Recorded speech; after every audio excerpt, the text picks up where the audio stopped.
Hi all, a very good evening. McGraw-Hill welcomes you all to the webinar on Big Data and COVID-19 by Professor Anil Maheshwari. I hope you all are safe and sound at your homes. Just something about Professor Anil Maheshwari, he's the author of two renowned books, Big Data and Data Analytics. He's a graduate of IIT Delhi, IIM Ahmedabad, and has done his PhD on information systems from US. He worked for IBM for 9 years. He's a professor of information systems at Maharishi International University in Fairfield, Iowa, US. Over to you, sir. Let's hear it from the person himself. Okay, thank you, Prakriti, and welcome everyone. Thanks for giving us your valuable time this afternoon, evening. And we hope we'll have a good time discussing what is happening and what can we do about it and using big data. So first of all, we know things are a little bit crazy in the world today.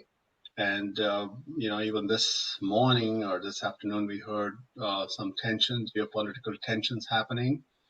And then obviously we heard about, the unfortunate death of our young beloved actor in Mumbai. And so those begin to raise real health questions, or mental health questions and other kind of stress related questions, and how people can do crazy things when they're stressed. And COVID-19 may be a big part of it. And then big data, which I will describe as data which is sort of all-encompassing. Think of it like, just the whole thing, the whole universe. Every data is big data, and there is nothing outside of big data. So we'll just discuss how that can make a difference to understanding the situation. So we'll look at what are the problems of COVID, what are the opportunities, and what is the promise and applications of big data, what are the technologies, and then we'll look at healthcare in particular, a couple of architectures, one related to illness, one related to health, the positive side, and then we look at what can we do. So we will end on, and then we'll have plenty of time for questions and answers. So please share your questions, and we will try to sort of combine your questions into general questions, and Prakriti will do the curating and ask questions. So here we go. So as Prakriti described, I'm a little bit of a polymath, into many things. I'm a professor. I've also worked as an executive for 20 years, but all along in the information systems industry, IT industry, global IT industry for over 35 years. And I have books, and I have a lot of papers, and I also am a meditator. You will see in the beginning, you would have seen the logo of Maharishi International University where I work. And you see below some of my beloved institutions, Indian Institute of Technology, IIM Ahmedabad, and Case Western Reserve University, where I did my PhD. So this is the agenda we already described. So let's begin with the invocation. So please, wherever you are, you can say it silently or say it aloud. Sarve bhavantu sukhina, sarve santu niramayah, sarve bhadrani pashyantu, ma kaschit dukkha bhag bhavet. Om Shanti, Shanti, Shanti. For those who are not familiar with this language, we can say in English, may all become happy, may all be free from illness, may all see what is auspicious, may no one suffer, may there be peace, peace, peace in the world. And with that spirit, and let's also invoke our Guru, Maharishi Mahesh Yogi, who started our university, who brought back Vedas to the world, the ancient wisdom to the world. He said many things, but to me, this particular quote of his stays, which is many people have challenged with what is the purpose of life. And he said, life finds its purpose and fulfillment in the expansion of happiness. Again, he says expansion of happiness. It doesn't say increasing your happiness or increasing this person's happiness. Expansion of happiness is way bigger than anyone. And happiness grows when we give happiness to others. It has a certain reflexive quality.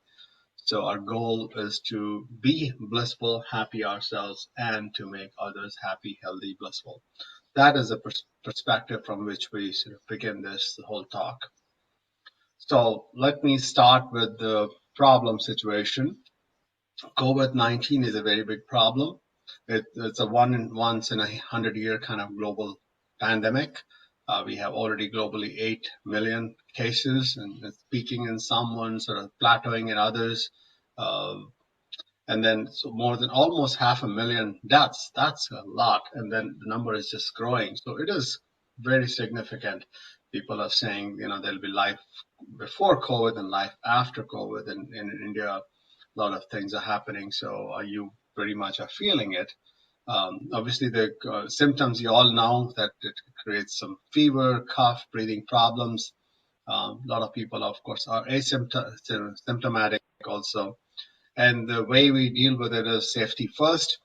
We want to avoid contagion because it sort of spreads through the lung system. And then so wash hands and don't touch your face and maintain your distance from other people.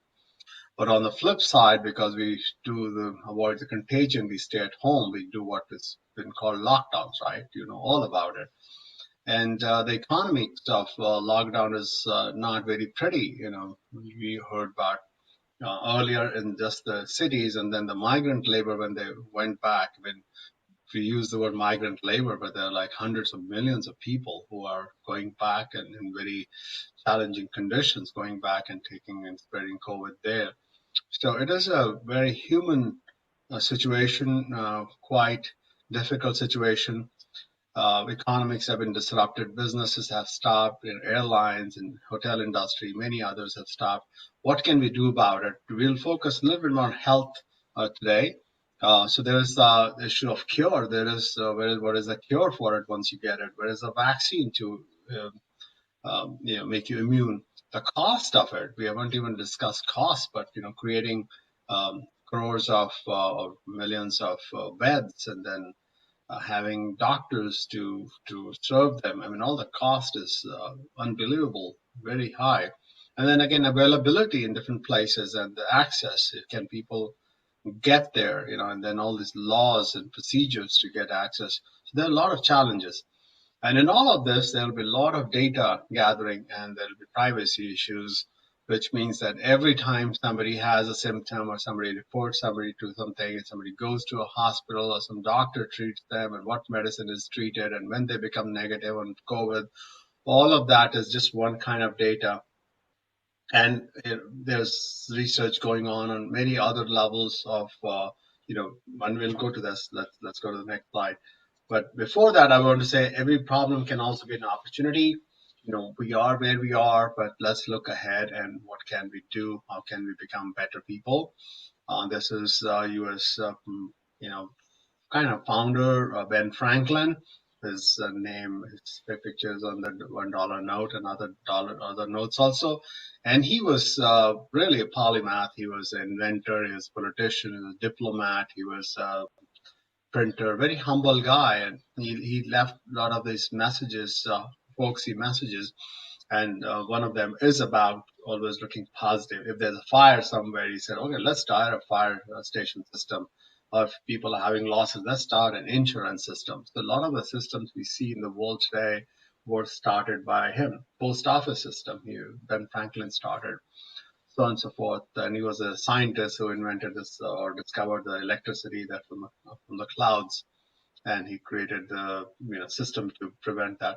So he actually saw problems and converted them into technology. So that's kind of the can-do attitude he brought, and I think that's something that might help us also. The big opportunity from big data is this idea of transformation. I mean, life transforms all the time, our bodies transform all the time, our minds are transforming all the time, but now there's this whole idea of a digital transformation. We are doing it on a digital platform. A lot of you do Zoom. Families across the world come together in Zoom, play Tombola, do all kinds of things to keep themselves busy and connected. So online production of all kinds of work is happening. So it's a big transformation. In Vedas, would actually say this is kind of a true nature because it looks virtual, but actually our whole bodies are themselves mithya, maya. So in fact, virtual is not too far from what our true nature is. Work from home has become very prevalent, and those who have worked, a lot of people have obviously lost jobs, so our sympathies for them. But those who have jobs, a lot of them are working from home, and social transformation is happening. As I said, you have to spend more time with family. Some of my students here in the U.S., when I ask them how is it feeling in LA, with the professor, I'm just realizing it's just I have to take care of my two kids, and it's because now I realize how much work the teachers do when they take care of our kids. Now I have to teach them, even though they have Zoom classes online, but you have to be caring for them. So just your appreciation for who does what, etc., is quite impactful on people's psyche. And certainly, cleaner air. In India and elsewhere, you can see, what did you see that from? What is it, Jalandhar or somewhere that they could see Himalayas, 212 kilometers. Isn't that amazing? That sitting in Punjab, you could see Himalayas because the air is so clean. In Delhi and Mumbai, everywhere, air has been cleaner. A new and all these, you see animals coming out, ducks coming out, all these pictures being floated around and WhatsApp. So it's in what's human beings may be in a zoo right now trapped in building, but the other animals are sort of beginning to be free. We've even seen tigers come out, right, in Jaipur, etc. So what looks like a problem for one can be an opportunity for another. New treatments are coming out. Pharma companies are booming. You can see the Amazon and such online commerce companies, they are booming. There's telehealth, there's teleeducation. Um, Education is ripe for disruption. Health is ripe for disruption, especially in the US, where it's 1/5 of the economy, and we don't necessarily have that higher quality of health care compared to the expense we pay. But we could maybe transform it from a disease care system to a real health care and prevention system using Ayurveda and homeopathy and Unani medicine and Chinese medicine and everything else, which is low cost and non-invasive and no side effects, and something that's been tested for thousands of years. Uh, for competitive advantage in business, it can be a game changer. You see that in the geopolitics, if you start from there, China sees us as an opportunity that while America is grappling with these problems, India sees an opportunity to get back into the manufacturing game against China, which may be distracted because of geopolitical reasons. So when some crisis happens, it does shake up things, and it's important that you just begin to keep moving. Keep going. That's kind of the life. Life is to keep going on, whatever happens. As I say, in life, it's not so important as to what happens, but how you react to it or what you do with what happens. I know it's like easy to say, but that's what some of these very smart people who become extremely successful and rich do.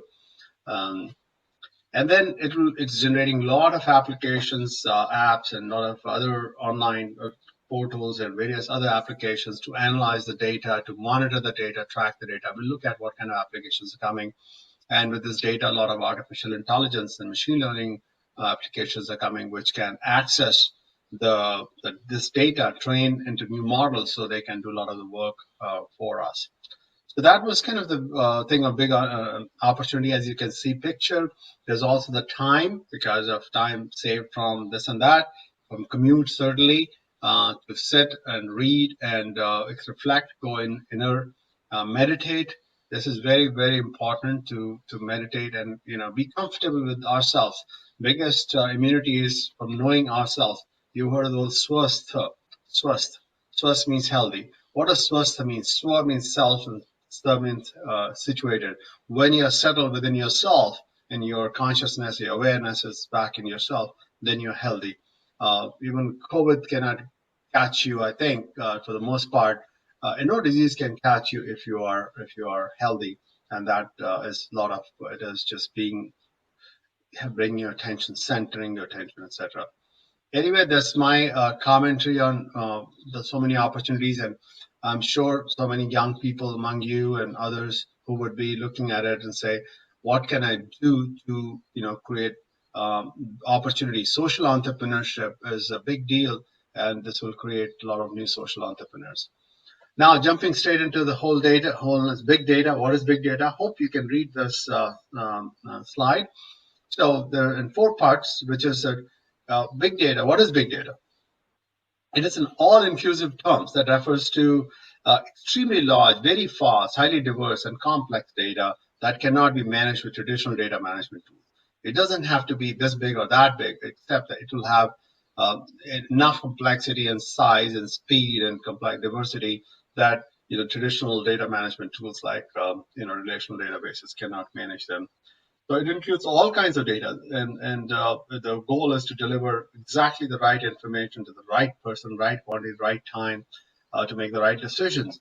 Now that's something we do with all of data and all of information systems. So big data is also data. It's just a slightly different kind of data, as we'll see in a minute, and it can be harnessed. Big data is really huge. It's like a vacuum system, sucking everything in. To harness this, really, you need to have a really big mind, and it could be one mind or many minds, or you'll see all these cloud computing, having millions of computers trying to make sense of all this big data, and machine learning models coming out of managing big data.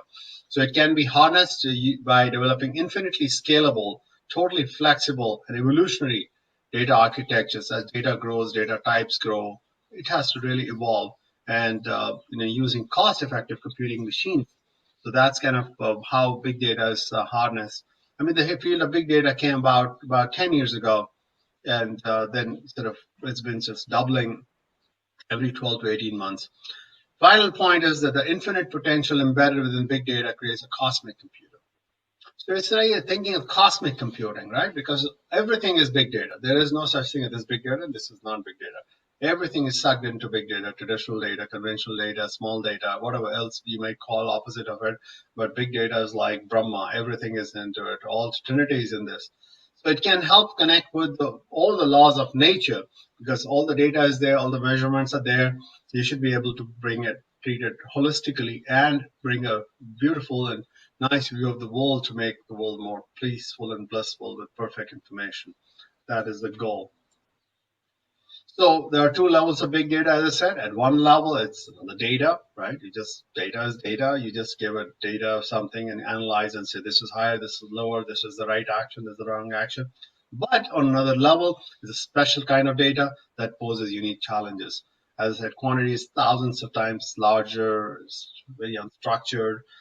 Generation of data is 1,000 times faster at speed of light.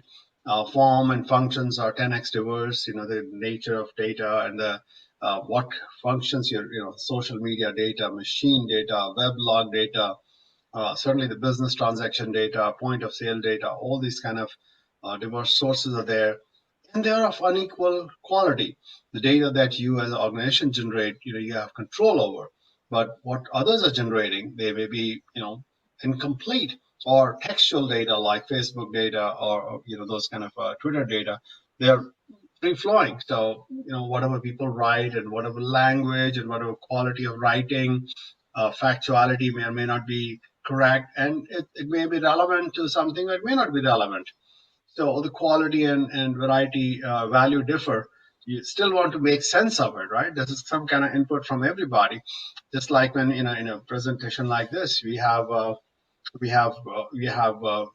chat window, we have question and answer. Everybody is asking questions certain way, and I'm trying to you know answer or address the topic in certain way. All of this, what we're doing, is also big data. So this is all diverse ways of producing data. Everything is important in some way or the other, even though it's not numbers. So usually what we do is we kind of get some numbers out of these unstructured data, and then again be able to apply a lot of the data analytics techniques to big data also. So just a little brief history on how big data grew. So I hope you can again see the slide. The bottom left is sort of this idea of ERP, the enterprise resource planning systems, like today SAP or other systems that used to be there earlier. So they have like sales, purchase records, data, etc. Then it grew into the customer relationship management systems. Every contact with customers began to be stored. Every marketing message you sent to the customer got stored. Every time a salesperson contacted the customer, whichever part of the customer, especially in a big company, got stored. Any comments, any complaints, any suggestions they gave that got stored. So that became very bloated or big. And then came web, and web really exploded everything. So all kind of e-commerce happened, and searches happened, dynamic marketing, dynamic pricing. The whole networks came about. So that was web-related data, but that was just one data of is when the machines kicked in, RFID, the chips that you put into the devices to track their movement, RFID, radio frequency ID devices, all kinds of sensors and actuators got kicked in. Kicked in all the GPS data, huge amount of data. When you track every who is where, your cell phone is like a GPS device. So all that data begins to come, speech to text, and natural language translation, everything that all these Alexa and Google Home and Siri and all these the thing that they hear and they translate and analyze, all that is also big data. So everything that's recorded is data, and then when it's stored, then it becomes big data. So as we go to the right, data variety and complexity goes up, and the size also goes up. It's in petabytes, exabytes. So that's the nature of big data. So as I said, you can see that big data at two levels. One more way of looking at it is that the blue cycle, the back end, it says that data can be analyzed with analytics to lead to some intelligence, which means some insight. You feed back into business. Hopefully the executives are courageous. They actually trust the insight from data, and then they say, okay, I accept it, and let's do this. Maybe the data might suggest it's time to expand into new markets, or it might suggest that it's time to drop these products which are not selling. So data-based decision making. So, and then you go back, then you grow the business, and then data grows. Well, once a cycle of data and analytics and intelligence and intelligence goes back to business, and the cycle goes on, then more and more data gets collected. At some point, it becomes big data. So what is big data? Big data has some unique characteristics, like we alluded to earlier, which are things like volume, huge velocity, and a huge variety and huge veracity issues. So I would think that actually variety drives everything, because different kinds of data leads to different kind of volume. So in this picture, you will see the arrows go out of variety. Variety leads to volume, variety leads to velocity. And then the volume creates quality issues. When you collect a lot of data, then not everything will be equal quality. And then you also, when you have data coming to very fast, communication problems might be an issue, or people may send an incomplete report earlier, then a more complete, then again a more complete, or send same thing 3 times. So those create reliability issues, duplicate issues. So the veracity or truthfulness or quality of data also becomes some kind of a important variable there. So we really focus on the 4 V's. So this is not the platform to discuss data analytics and techniques. Maybe someday we will do that. There's a separate book called Data Analytics from McGraw-Hill also. So here is in summary a framework that I want to offer you, the big data ecosystem, I call it. It says the data, you can look at it as input, process, output, right? What you probably always studied. Inputs are diverse here, right? Human to human communications like social media, communication, chats, all that stuff. Human to machine communications, let's say you're talking to some machine, you're talking to Siri, you're talking to web, all this, your searches that you do, you're talking to a machine, all that record, what called web logs, and then you have these machine-to-machine communication that is morphing into what we call Internet of Things. That's like 10x, 100x larger than human communication. Right now, it's not that big. There are obviously some challenges there. But the point is, these are the various kinds of new data in addition to business transactions that are generated from within your business. All of the outside data informs what's happening in your business or in the society if we talk of COVID. And then on the right side is data consumption. You want to mine the data, you want to visualize the data, see what's going on, and then generate dashboards to track what's going on, then have reports out, and then have mobile access, etc. In between are these topics of data ingest, how you receive data at various speeds. Then you do two kinds of processing. Earlier you used to do batch processing, right? After something comes, you collect some data, then do some processing, and then produce the output. Here, some things need to monitor at the speed of light. For example, you need to monitor how many people are in the room, stuff like that. That's called the stream processing. And then there's something called batch processing, which is you can create a lake of data. We call it data lake. And then you can sort of do some analysis there. Then you have data organizing. Because there are different kinds of data, then you kind of organize them differently, because graph data is different from video data, which is different from normal text data. So those kind of things lead to different kind of databases. At the bottom, you see the distributed file system, and I will explain that in a moment, why we have a distributed file system. And then at the bottom is like common compute storage network infrastructure, which which is now morphed into or migrated into cloud. So I'll just explain what are the big data challenges and why this ecosystem makes sense. So there are four challenges to big data. We mentioned the 4 V's. The first challenge is the volume, storing big quantities of data. So no one big machine is capable of storing all the data. So we need to store in a large number of inexpensive machines. And because machines will fail, small machines will fail, we need to find some kind of backups. So what the solution is to distribute data with the redundancy built in. So it ensures that every data is systematically stored on multiple machines. They're cheap machines, but if we store them with 3 machines, then at least at any point in time, not more than 1 machine would fail, or at best 2 machines will fail. I will have a secure third copy. So, and then you can add more machines. That's what Google and Facebook and other such companies do when they keep on growing their data centers to be able to store more and more data. And there's a system called Hadoop Distributed File System, HDFS, that's a very popular tool to manage the challenge of the volume of data. Second is a speed challenge, right? How do you manage data coming at such huge speed?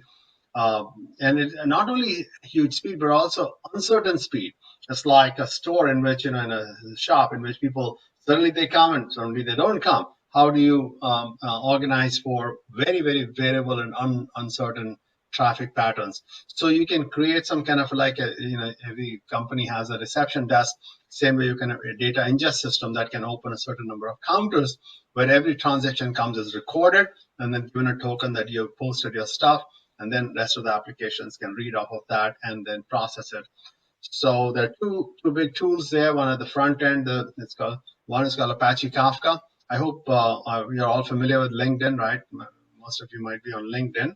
And LinkedIn invented the term Kafka, but then the tool Kafka, and then gave it over to open source so it can develop. Now it's used everywhere. And the second tool is to do actually stream processing. And this is a tool that came out of UC Berkeley lab there. And it's called Apache Spark. And then they gave again to the Apache Foundation, which is the open source foundation, so it can develop. So Kafka and Spark are very much the main tools used these days to manage the speed of the data, the speed that you need. How they do it is mostly by doing in-memory processing. They don't write to the disk every time, so that just gives them 10 to 100x advantage right there. And then some additional structures that makes them faster. A third big challenge is about the variety. How do you handle a graph data and a video data and a numbers data? Numbers data is this little, right? Maybe kilobytes, whereas video file will be in gigabytes. And the graph data, maybe need to be stored in terms of vertex A and vertex B. There's a link between the two, vertex A and vertex C. There's a link between the two. So pairs of vertices in between, there's a link. And that's how your GPS computes your path from point A to point B by finding a set of vertices. So how do you store that data? So these kind of different kinds of data need to be stored. If you store them all using a relational database, then you have to create capacity for the biggest of data types, like videos, but that will be very wasteful when your data type is small. So we use what is called NoSQL databases because these all other database, relational databases are considered SQL, structured query language. I'm sure you all know that. So SQL databases. So other ones are called NoSQL databases. Now these are special ones or different ones for the query processing or graph processing or document processing. All the documents that are fed into your website when you click on a link and you comes the document or a page, all that are stored using document database as the backend. It's a different kind of database than a graph database and a relational database. So there are a variety of databases. They're called NoSQL databases. So we mentioned HBase, Cassandra, some of the tools. Cassandra actually was developed by Facebook and again given over to open source so it could develop and made available. Fourth challenge is the bandwidth challenge. If there's so much data, how do you move it around? Because even the data has grown, the communication capacity has not grown. So you don't send the data to the processor, just like we used to do earlier, unlike how we used to do earlier. We set the processor to where the thing is. It's almost like you don't go to the barber shop, the barber comes to where you need to go. So what you do is just do simple kind of processing, but use the processing logic next to the data. So the data is, as we said, it's stored in various thousands of machines, millions of machines, and each machine has some amount of CPU. So whatever processing needs to be done there first. And so they send some semi-digested results to a central node, which then combines all the results and then gives a final result. So it's called a map-reduce system. It lends itself to certain kind of processing, certainly for search. So let's say you search for the term information system or you search for the big data COVID. So it will search for all the entire database of websites that is in Google's records, for example, for the term big, for the term data, and for COVID. And all the machines will send a list of URLs for the word big and for COVID and for data. And then a central machine will reduce them all, combine them with for all the websites that have that thing in the right context, big data and COVID, and then sort of then prioritize and then apply other considerations like who is the sponsored ad or something like that, and decide which top 10 links to do that. And all of that obviously happens within a tenth of a second. So this is how the searches happen, and this search is done in a massively parallel mode, and this whole operation is called map reduce. So you map the search logic, or what are the terms I'm searching for. So everybody sends whatever is asked of them, and then one certain node receives all the partial inputs, and then all the inputs partially processed, and then processes them and reduces the inputs into what is needed to be presented. So that's what is map reduce.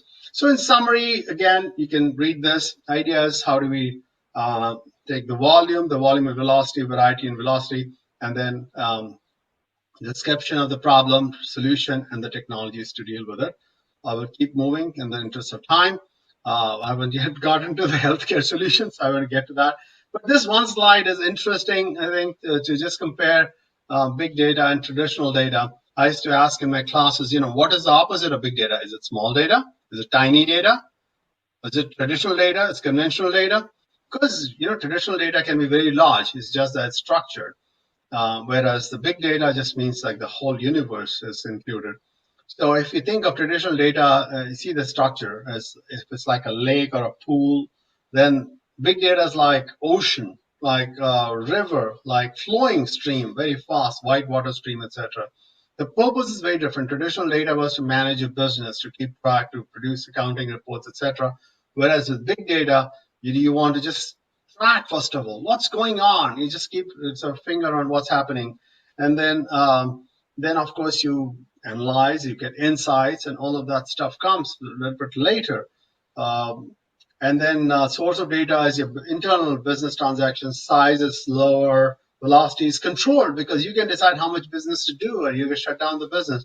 Whereas with big data, can Facebook tell that tomorrow people will be talking about North Korea, like a million spikes, and then suddenly like nothing about it, or something about a particular, let's say, dear actor who died, and suddenly for the next 30 days there'll be a big spike on that, and then maybe there's nothing.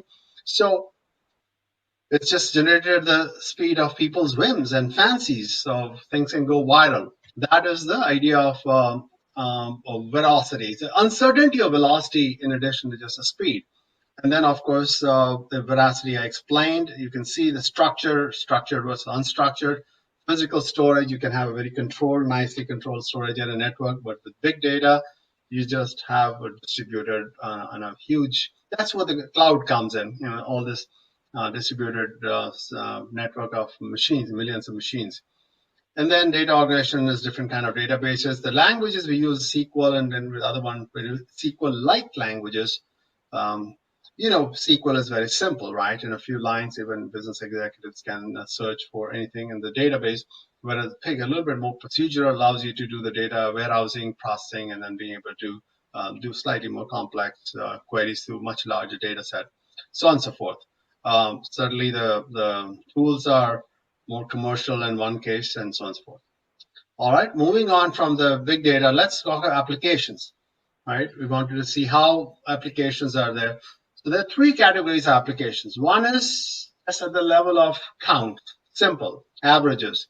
Okay, today we are having cases at today were 1,000 cases. Yesterday were 500 cases. Before that it was 300 cases. So we just track that many. We're getting a count. At that point, we're not saying how many are mothers, how many are boys, how many are young men, how many are this and that. Well, we get some count like that, but we don't do complex analysis of what are the comorbidities and what was given to them. That gets a little bit more detailed. Then that data can be compiled. That's the second category, which is analysis and insight. We can do for insight for better treatment, for more marketing, for targeted action, what to give them. So this is where you generate decision trees, and that's where the data analytics part of the business kicks in. And then you have database products, where data creates the whole products. Let's say now so many people report so many symptoms. What if a company like Cadila or Novartis or somebody wants to develop a medicine for a particular situation, and they say, give me people between this and this age who had this symptom and that symptom. Now, what can happen? Because all this data has been collected, that they can just search for that data, and then data can be sold. And so there's a whole field called data brokers, and some of you might be data brokers or might get into data broking if you're into that kind of thing. Just making data available, and that's wonderful. And then so those are the kind of big kind of applications. I'll share with you this application got Google Flu Trends. This is tracking application. This is what Fame made this use of big data for tracking applications, especially health applications, very popular. So what this says is around 2009, 2010, Google found that if they track the search terms of what people were searching, the terms they were using to search, and actually when the flu was coming in certain areas, they found their search terms were 2 weeks ahead of the actual spread of flu. This is the regular flu, right? Influenza, which has your nose, not COVID, not SARS, just the regular flu. You see the blue peak is the number of, the estimate based on search terms. They figured out certain search terms were indicative of onset of flu. And then they found the actual US data of how many people got flu in which location. And voila, the numbers were absolutely tracking to their predictions. So it's like predictive analytics, right? They were 2 weeks ahead. So you're actually 2 weeks is enough for the government to organize its action. It's enough for a private company to organize medication the right kind in the right place. That's amazing. Except it was working fine. I think it would have been fine, but I would say then when the Zika virus came in, the Ebola, the mosquito-based virus came, and then it didn't work. And then the later analysis showed that they had changed the algorithm to track and predict what will happen based on some commercial considerations. They brought this advertising consideration. So they lost complete credibility. So if you let nature tell what the big data is telling you, you can get very, very accurate prediction. But if you just bring in your own sort of personal greed or whatever motivations in, then your application can fail. So I would say if those of you really want to begin in the business of social entrepreneurship or helping, get straight through to data, and then data won't fail you. Of course, the challenge to just look at the complete data, not the data that's fed to you, because data and analysis and statistics can lead to imperfect view also if you don't look around for the whole thing.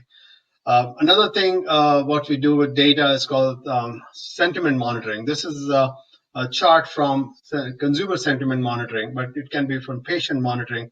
As you collect all the chats from what people are saying on LinkedIn, on Twitter, on Facebook, on WhatsApp, on everywhere, all these channels as you see, and then you collect all the inputs from social media, you analyze it after deduping, etc., index it by certain terms, and then deliver what is trending up, what's trending down, so that positive, negative, what's going up, what's going down.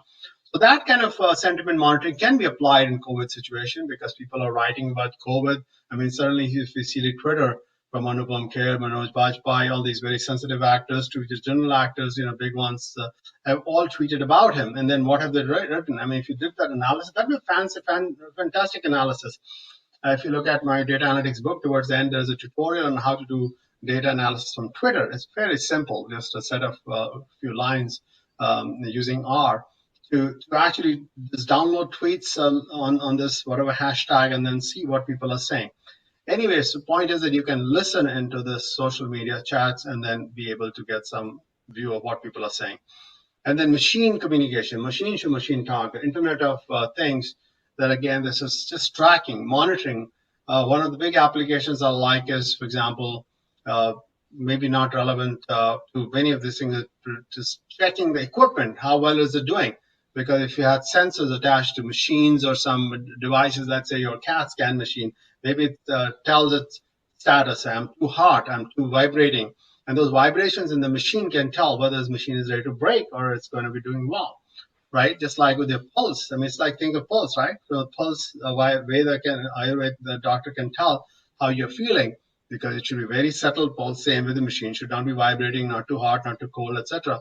So the predictive machine maintenance is a huge field. I really love that, and it can apply to in many ways to data from machines.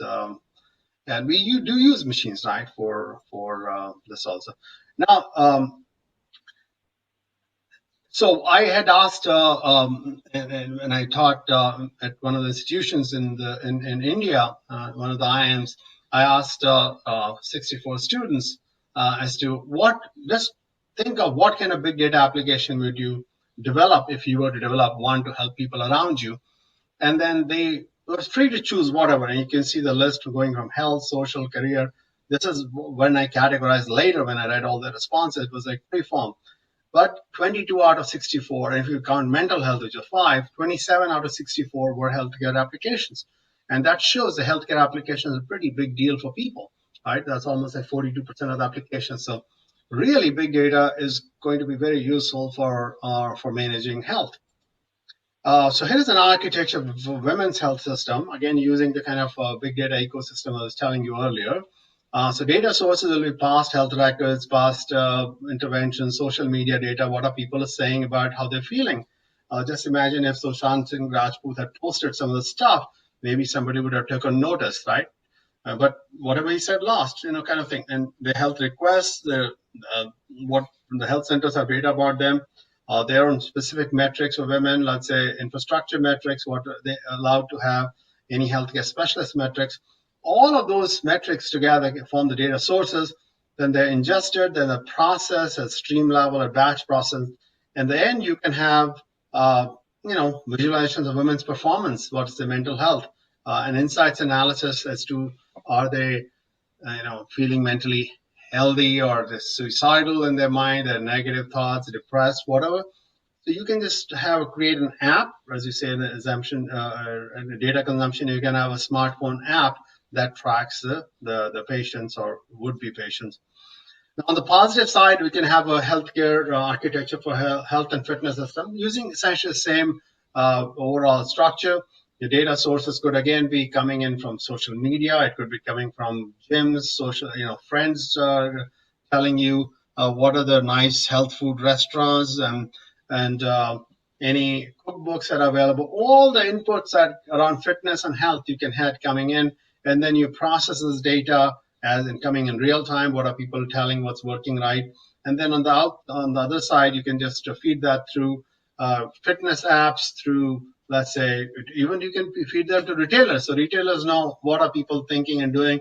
They will stock up on the right products, right? This will, and those people will actually pay for that information. So people or developers of those apps can make some money from the retailers. Doctors can see that. Doctors can again get some early warning in terms of what are the fitness issues, what are people's healthcare concerns, and then be able to adequately train themselves. Um, so how do we leverage big data in a COVID world? As I said, so these is kind of some kind of range of applications.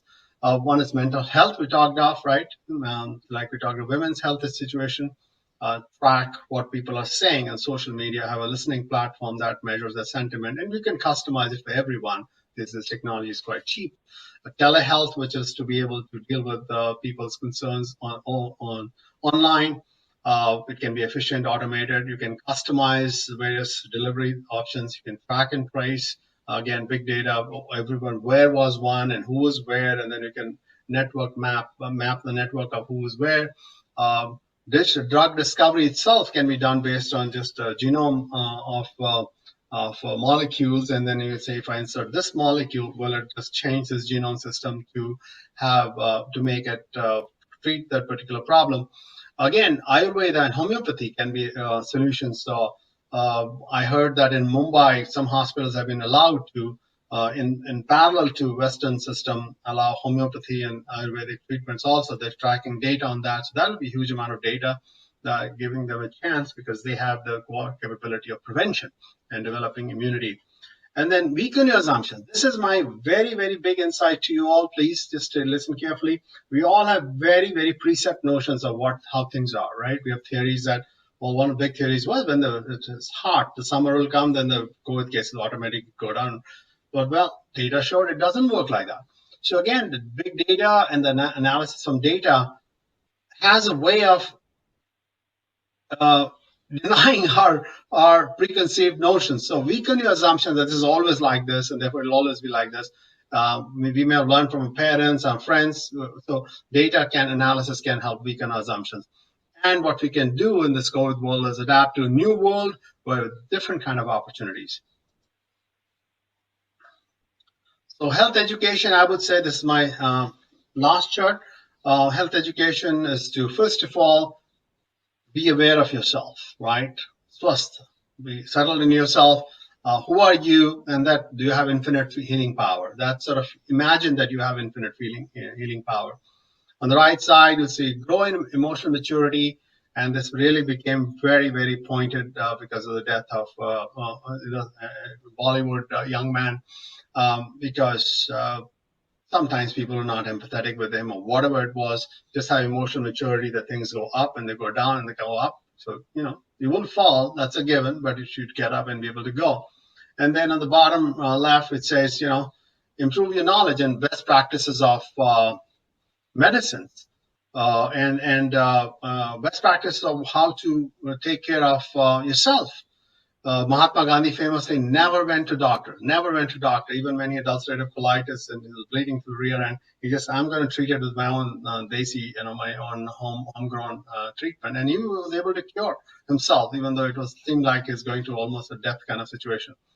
And finally, just learn to live in blissful, if we are alive, we can get up from the bed. We should be grateful for that and just love others and live in harmony with others.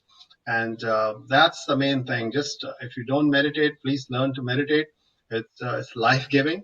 You go into a space where you get out of the constrained thinking of this and that to a place where there's infinity, and you feel that I'm unbounded and I have all the power that I need to make myself and my surroundings better. Okay, with that, thank you very much. And we will take some questions. Prakriti, please. Perfect, sir. I think it was a great session. I think attendees have been enjoying video. So to start with, there was one in particular which is asking you if you can please tell us the concept of a data warehouse. Okay, data warehouse is not storage. That's data archiving. Data warehouse means organizing the data for reporting. Okay, so it is kind of before you organize the data around certain dimensions. So for example, let's say you want to organize, let me take healthcare data, right? You want to organize by the nature of disease, by the nature of or the location of the hospital and the kind of specialty. Then you say, well, I want to know in this hospital, this area, in this specialty, in this hospital, how many diseases, how many things happen today and tomorrow and yes, day after. So I just want to know the total number of cases. So that's data warehouse. In this case, I don't care about the individual cases as much as I want to report how many cases happened and I can compare. So that's called data warehousing. And that has to be done for analytics and to be able to generate reports. This is, once you have data in this rectangular form, then you can analyze and do analysis and see if there's specific patterns, and that pattern recognition become data mining or data analytics. So data warehousing is a certain step in data processing lifecycle. Good question. Perfect, sir. So we have another one which asks you the difference between Hadoop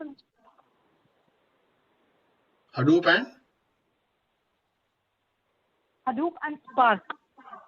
Spark. Okay, so Hadoop is more batch processing, is a much older. Spark is much newer. Hadoop started in 2004. Spark started about 2010, 2012, or maybe even later. Hadoop is mimicking of Google's big file system, and then generated tools mimicking whatever Google released. And Spark was completely thought through, very different. It's much more memory driven. They have a concept of RDD, reduced what is distributed data set. So that, or not reduced, what is that? R stands for. The point is that entire data set is resident in memory. So they are very memory intensive.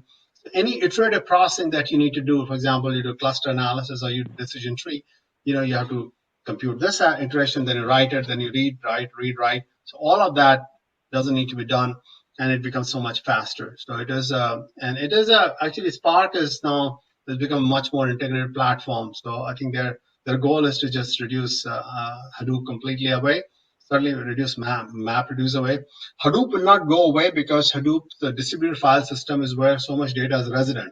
It's like legacy. It's like all the business organizations not able to remove COBOL code. Are they? Same way, I don't think people will be able to move exabytes of data stored in Hadoop data file system. But other than that, for real processing of the data, I think Spark is trying to be the one thing platform. Hope that helps. Next, please. Perfect. So we have one very interesting one. It says, how can we use big data to help people in times of anxiety and depression? Is there some kind of analysis going on? How is this pandemic affecting people's mood? And is there any outcomes of that data analysis? Something of that sort. Yeah. Well, I would say, really want to remove where does anxiety come from? Anxiety comes from because you have certain expectations, right? Expecting something outside life should be like this. I should survive these many years. I should have this and that.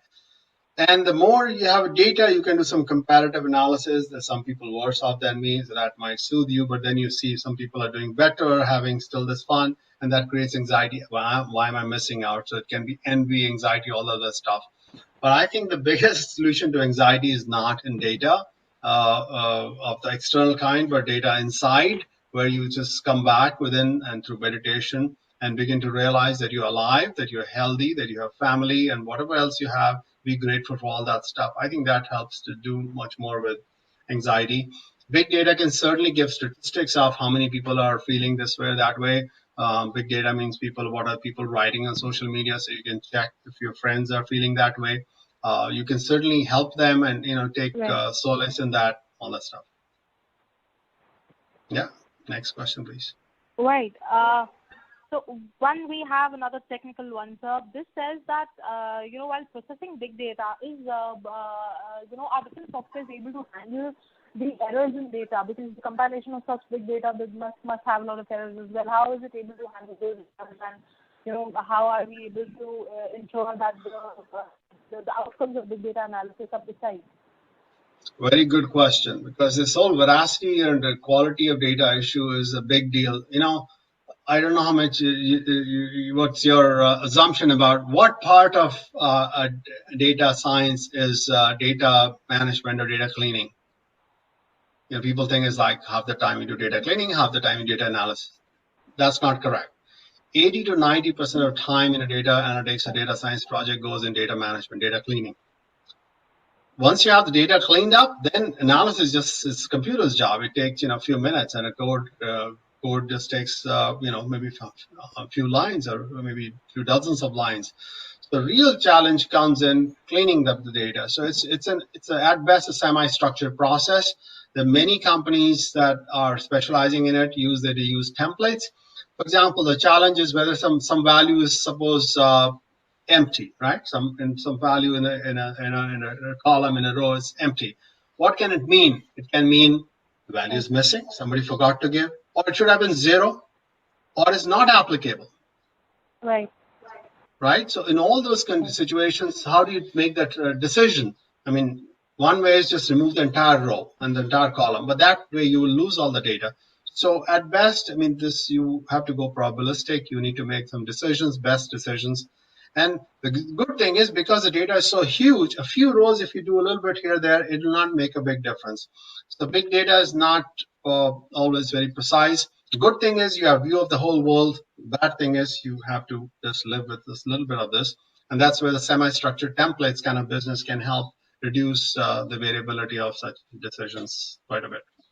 But it's a very time-intensive work, and so the difference between this whole field of cleaning up the data is called data engineering, whereas actual working with data and producing insights is called data science. So that's kind of a distinction I've seen around. So I would say a lot of work for data engineers around the world. Thank you. Good question. Perfect. Yeah. So we have one more. How does big data complement traditional business analytics? And even if it does, then what can an organization maybe do to have a real 360-degree insight of maybe their customers, maybe their partners, a little towards business? Correct. So the two levels, right? Well, first of all, you need to build a big data culture, right? A database decision-making culture that you trust data.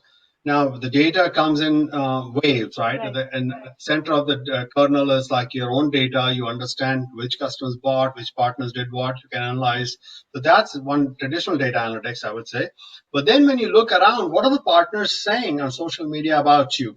What are your customers saying about you and your products on the social media? Just taking just that. That itself generates a huge amount of data. How much can you trust that data? How much is consistent? So with that, you can do what we call sentiment monitoring, right? You can track on a daily basis for every product. Let's say what is the positive, negative sentiments, and you can track it by particular customers that you're interested in. What are they saying? So you can track the sentiment. So that can inform the sales team. Hey, this product is getting high sentiment. We should be pushing this product and selling. So that can help, do decisions beyond, because, the traditional data analytics is backward looking. It's based on the transactions that have already happened. That's an accounting report. Whereas social media can be a forward leading information about what are people feeling. Oh, this is going viral. That means more and more people will be listening to it and want to, buy it. So that can be helpful. Thank you. Next question, please. Right. Yes, sir. So the next one says that do you see a future of jobs in data analysis in post-COVID era? And if yes, how are people supposed to prepare for it? If not for jobs, then what are a few courses or websites that you could recommend to the people over here to start learning about big data, Hadoop, Spark, much more? Very good question, and very mega question, and a good question to end, I would say, almost the webinar with. So as I described, data, some people say data is a new oil and we need new machinery to make energy out of it. Data powers artificial intelligence and machine learning models to create insights. So you can get into this idea of working with data, gathering data, cleaning up data, the entire data life cycle. So you could gather around a particular domain. So this is a particular time around social entrepreneurship. If you care for a particular cause, then you can use the data analysis tools, the data gathering tools to gather data, sign people up on an app, sign people up on a website, gather the data, and then be able to classify them as to who needs urgent care, who needs what kind of care. There are a lot of government programs. The best part is there's so many government programs and schemes that we can make use of if only we know who needs it and how to navigate those tools. So I would say that's that. In terms of jobs, certainly there will be jobs because the data is continuing to grow every 12 to 18 months.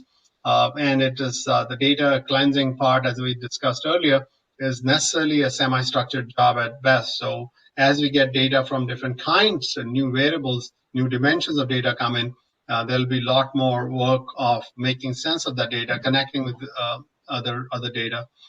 I think this is a definitely growing field, and certainly if you want to do some courses, online courses on data analytics from Johns Hopkins, Coursera, and I'm sure you are aware of those kind of courses available for free. Certainly, you can also learn Python language, which helps play with this data, big data. Python is a very popular language. R is another very popular language. And I would also want to give you a sample of what kind of applications you can develop.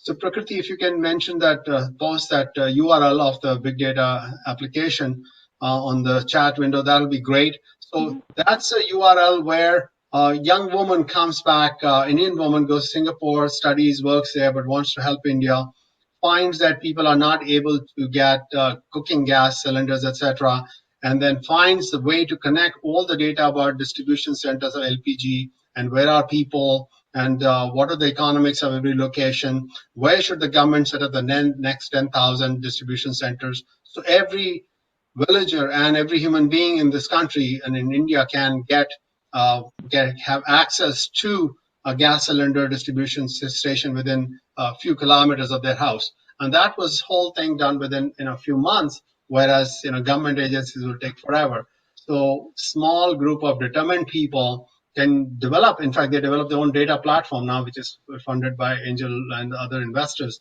So you can just develop. Sky is the limit, and imagination is the limit to what you can do. And as I said, it just opens up, enables sort of social entrepreneurship capabilities to help the world. So if you could just post that URL, that is otherwise, Prakopa Sankar is a TEDx talk. If you Google like big data gas cylinder thing, that'll be great. So you can find that URL. No problem, sir. We'll shortly share the link with everybody, sir. Yeah. So I think we've come to the end of the webinar, sir. Any parting words for our attendees? Any parting words you have? Sarve bhavantu sukhina. Sarve santu niramaya. May you all be very healthy, very peaceful, very happy, and use this time for learning. That's the main thing when you're at home, and that makes you grow, and then that makes the world a better place. Thank you very much for joining, and have a great day. Thank you so much, sir. It was a wonderful session. Thank you all the wonderful attendees for posting great questions, for making the session very, very interactive. We will be soon sharing the recording of the webinar along with sir's presentation with you all on your registered email IDs. For anything else at all, please contact us at support.india@mheducation.com. We'll wait for your responses. Thank you so much for participating. Everybody stay home, stay safe. Thank you so much for joining in. Thank you, guys. Bye-bye.